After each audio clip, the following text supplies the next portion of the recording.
Hello, everybody, and welcome to Away Games, a Chicago Cubs and baseball podcast hosted by two comedians who live in New York but love the Cubs nonetheless. I am one of them. My name is Adam Mamawala, and I am joined by your beloved co-host. Wait a second. No, I'm not. I'm doing a solo mission today. It's just me talking into a microphone. I really get to experience how truly crazy and narcissistic Mike Francesa has been all these years. If you don't know who that is, he is a guy who used to be part of Mike and the Mad Dog, but then the Mad Dog got too mad, and now it's just Mike. Anyway, that's not important. Follow us at Away Games Pod on Twitter and Instagram for updates on all things Cubs, and us continuing to tweet despite how poorly this team plays. Man, it would be nice if we knew how to run the bases a little bit, would it not? All right, let's not start too negative. Let's do a little recap of the past week, and then we are going to get into, I'm saying we because I'm in the habit. I've never done this alone. We're going to get into a little bit of chatter about the coming schedule, about the 2023 schedule, which is very exciting. Also about Willson Contreras' injury, which is concerning. But let's start with a bit of a recap of the past week. So Cubs had been playing very well coming into the St. Louis series.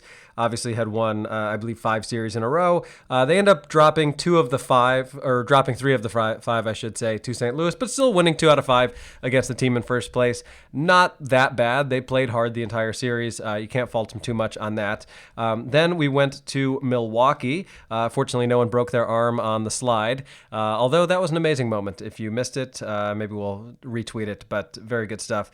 So Cubs win on Friday in a game that basically could be summed up as Justin Steele and Ian Happ, right? Ian Happ accounted for the Cubs scoring. He accounted for the Cubs hits.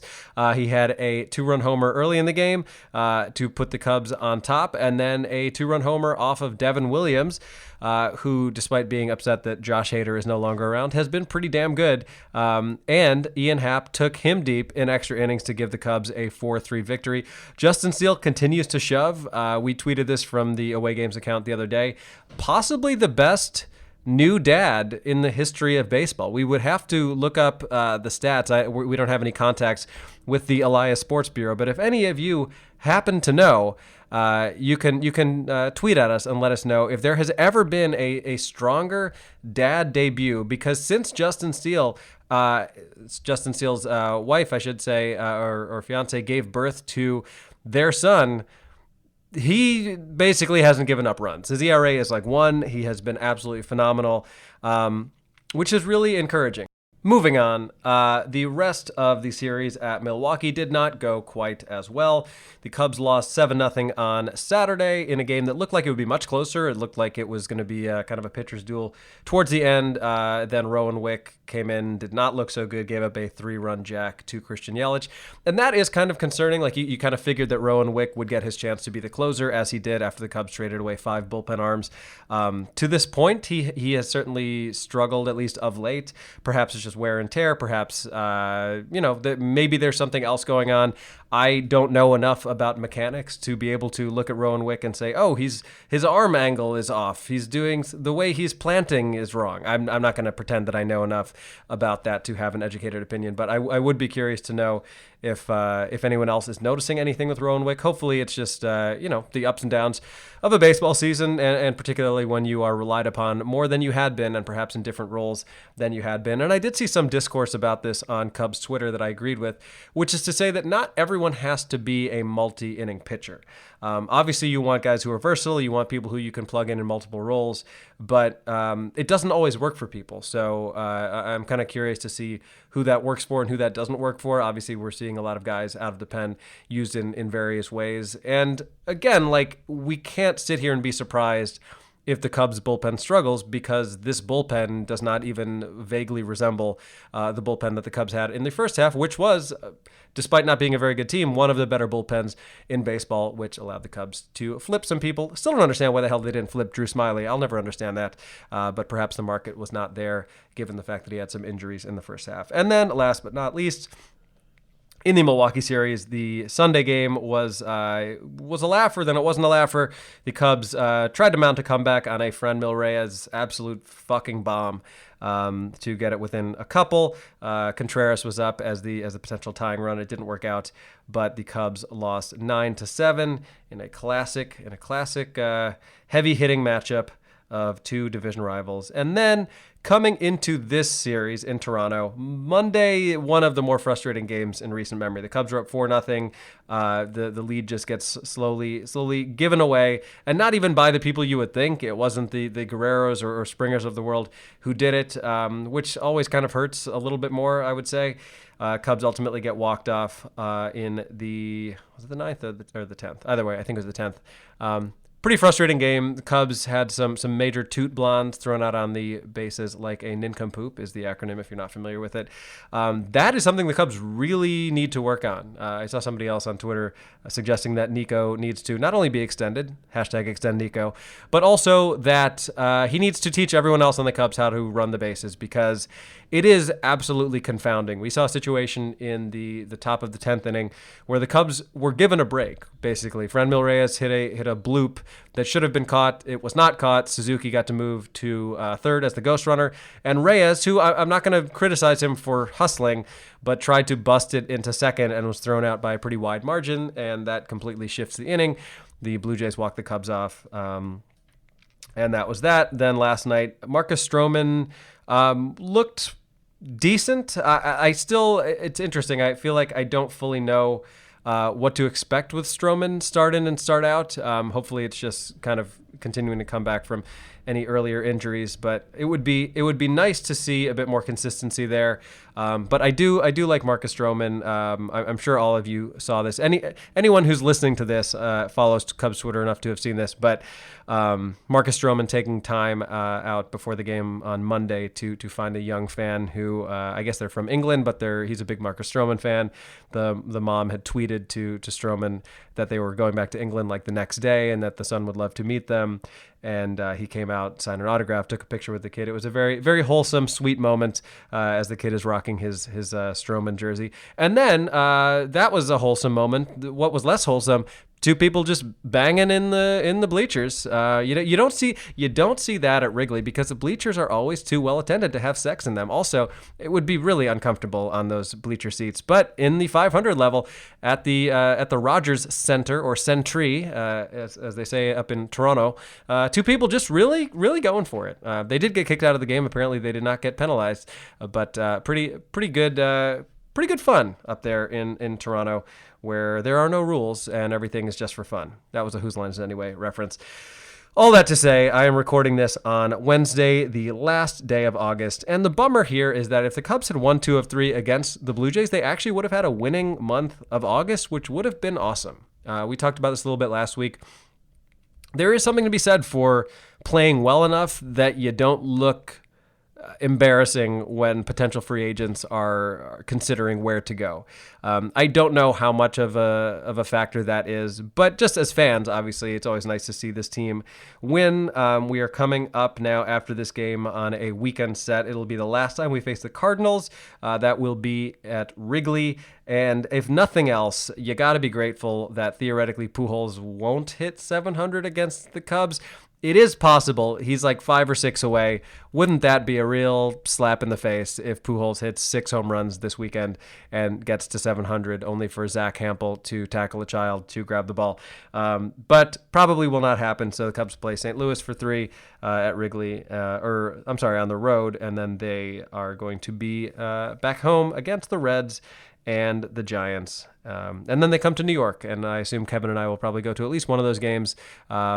But I don't know how much I can tolerate going to Citi Field when the Mets are good and the Cubs are really bad. I actually did go to the Mets game last night, and they lost. So feel about that however you may. Now, a couple things I want to talk about. The first is Contreras. So Contreras' ankle is fucked up. I haven't seen a photo of it. I don't know how it compares on the Rizzo scale. That is to say, the gruesome ankle turning that Rizzo had in, I guess that was 2019, which he played on and kind of Willis Reeded his way to an amazing home run. But, I mean, that thing was absolutely disgusting and goes to show how great Anthony Rizzo was of a leader who, by the way, has 30 home runs for the Yankees, but who's counting? I don't know how to feel about Willson. So this all goes back to the Field of Dreams game where he's coming around second. This was like while Joey Votto was mic'd up, I think. Willson comes around second hard, and I don't know if his cleat got stuck or what the hell happened, but turned his ankle pretty badly. And the thing about it is that he played that following weekend. That was when I was in Cincinnati. And obviously I was happy to see him play, and he seemed fine for the most part. But now it's becoming more clear that it is a lingering issue for sure. And it kind of begs the question, did he not rest enough after it initially happened? Like, Contreras is a bulldog. He is a gamer. He has that dog in him, as they say. And so he's not going to be someone who's willingly going to take himself out of the game or out of the lineup. I mean, the fact that he stayed in that game in Iowa is somewhat of a miracle. But as the manager, as the GM, as the whomever is making those decisions, you have to kind of use your discretion a bit. And what I would like at this point is, I don't know, guys on my fantasy team, I'm heading into the playoffs as the number one seed. I don't even want to say it, but like, do you maybe sit him down for a week? Do you do like a retroactive 10-day IL sort of thing? We've talked so much about the fact that the Cubs have, in this entire tenure, the past 5-6 years, been really bad at putting people on the IL when they should, and then they wait until 5 days later and play shorthanded and then do it retroactively. Yan Gomes and PJ Higgins are perfectly serviceable catching games. The Cubs are not playing for anything. I know Willson is a free agent after this, and there's no guarantee that he's going to be back next year. But at what point do you say enough is enough? We got to sit this guy down for a little bit, because for anybody who watched the game last night, he hit a home run and was like barely able to make it around the bases, and that is really concerning. I don't know how he's been able to catch if his ankle is in that bad of shape.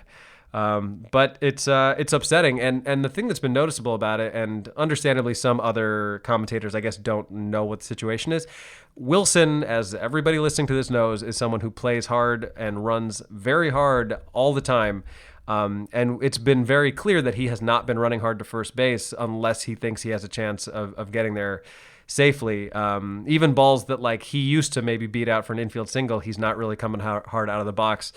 And I think that speaks to the fact that he is very much playing hurt, because that is not the sort of guy or sort of player he is somebody who won't run out a ground ball. So again, I hesitate to encourage the Cubs to sit him down, but depending on how he feels in the coming days, I mean, we've got an off day tomorrow. If it were me, I would definitely not play him tonight. Like, not even if it goes 18 innings somehow, I would sit him down tonight, give him the day off tomorrow, maybe reevaluate on Friday, and then having had like 2 or 3 days, full days off, hopefully things are better by then. Other stuff to report: the Cubs 2023 schedule was released, and it's pretty fun. There's some fun stuff to look forward to. So I'm going to do a quick kind of rundown of the schedule, things that I'm looking forward to, games that I might attend.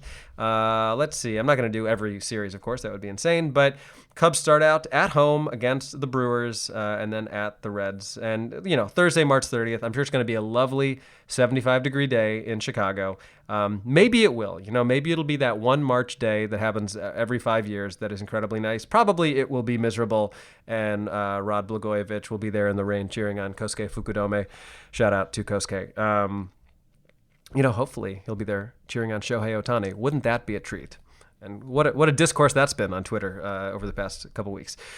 So Cubs start out with Milwaukee, Cincinnati. The first interesting stuff, the Cubs play the Texas Rangers and Seattle Mariners early in the season at Wrigley, and then go on an interesting string of... They're just playing the West, the AL and NL West for like a month straight. They play Texas, Seattle, the Dodgers, and then they play... let's see, I lost the schedule. Let me get it back up. Yeah, so they play Texas, Seattle, Dodgers, A's, Dodgers, Padres. Maybe Tatis will still be suspended then. I forget how far his suspension goes into next year. Things that jump out at me as being interesting. In mid-May, the Cubs play at the Twins and then at the Astros. The Astros is a park that I've not been to. It's right around my birthday. Maybe a birthday trip to Houston in the works. Let's see what else we have here that is interesting to me. So the Cubs play in London, as everybody knows. That is going to be in June. I had tickets. Kevin and I had tickets for that in 2020. Obviously, we didn't get a chance to go. I've never been to London. My girlfriend works for a company that is based out of London. So I am going to do everything I can to strongly encourage her to have some very important work at that time that she just happens to be in London for. And then, my friends, I am going to go to London and watch the Cubs play in a cricket field? I don't know what the hell it is. And then maybe stick around for Wimbledon. Who the hell knows? That's definitely on my radar. Cubs play at Yankee Stadium again, which is cool for us folks here who did not get to see them since 2014. Went this year, saw them get absolutely lambasted with that crazy game with like 8 solo home runs that I unfortunately attended. I'm going to put this out into the universe right now. The Cubs are going to win a game at Yankee Stadium next year. They have never won at either Yankee Stadium. Not old, not new, not even preseason games. I attended the 2 preseason games that they played before Yankee Stadium opened in 2009. Nope, Cubs didn't even win those. I remember the Cubs had a guy in the outfield whose last name was Deeds, and people kept making Mr. Deeds jokes. Didn't matter. Cubs still lost. All right, let's get to the second half of the schedule here. What else is interesting? Playing Boston again at Wrigley. That's a fun one. So again, we're seeing all these kind of new iterations with the change in schedule here. Cubs play at the Mets in August. Now this one is really on my radar. One of the few stadiums I have not been to is Toronto. I do not plan to have sex there, but, if it happens, it happens. But Toronto, much like my Cincinnati trip, so Cincinnati, as some of you know, I'm a big tennis fan, went to Cincinnati for both the Western and Southern Open, which is one of the tournaments that precedes the U.S. Open, went for that, and the Cubs happened to be there playing the Reds. And it just so happens that next year, coinciding with the Toronto Open, whatever the hell it's called, the tennis tournament up there, the Cubs play the Blue Jays again in Toronto, the August 11th through 13th. So that is very much on my radar. Cubs play at Detroit in August as well. I haven't been there. Gosh, how much money am I going to spend to watch a team that may or may not be good next year? Perhaps some of those decisions will be based on how much money the Cubs spend in the offseason. But I think that's it. I don't believe I have much else. I will say this. You got to trade for Shohei Ohtani if you can. I completely understand that part of rebuilding, if that's what the Cubs are doing, despite never actually saying that word as if it's Voldemort. If that is what they are doing, I understand that it would be painful and difficult to flip a bunch of the valued prospects. But I guess I would depend on what it takes to get Ohtani, but you're talking about someone who is quite literally a once in a century type player. The idea that you would not do everything in your power to go after that person, if he is available, I will never understand. So I think that is pretty much it. I will say in closing that I did my fantasy football draft at Citi Field last night. The Wi-Fi only screwed me a couple times. It was pretty good, but I did draft Darnell Mooney. My team is called Easy Mooney, and we will see if that makes me make a fool of myself or not. This, of course, following several years in which I drafted Allen Robinson, and my team was called Mr. Robinson's, or perhaps Allen Robinson's neighborhood was what I went with. But best of luck to all of you in your fantasy football drafts, your fantasy baseball playoffs. I think that is all I've got. I know Kevin has some tour dates coming up. He was recently in Minneapolis. We got to go to a game at Target Field, which is a lovely ballpark, and I'm jealous that Kevin got to go there in August as opposed to when I went there in April, and it was the coldest day of my life. So check out Kevin's website, follow him on Twitter and Instagram, all that stuff for updates about his tour dates. As I've mentioned a couple times, I'm going to be in the Chicago area, out in the burbs at Zany's Rosemont, September 23rd and 24th. I also have some dates coming up. I have one in Atlanta. I'm going to be in Asheville, North Carolina. That's in October. Couple other things, upstate New York. Shout out DJ Tom Dog. I don't know why I'm calling you DJ. Tom Attila. I'm doing one of his very fun gigs up at Proctor's Theater in Schenectady. So if you're around on October 22nd, go check that out. But enough plugging of dates that you almost certainly won't come to. Have a wonderful day. We will be back next week. It should be Kevin and myself. We'll get the full gang. You can let me know. Just smash the like button, rate and review. Tell me how I did flying solo. I did my best. It's Kevin and I have a certain witty repartee that is hard to replicate when you are talking to yourself himself. But I tell you what, I have never been more equipped to be a man alone in his room talking to himself, because I've done Zoom shows for the past 2 years, and I did my best. Once again, follow us at Away Games Pod on Twitter and Instagram. And that is it for me. We'll see you next time. Later.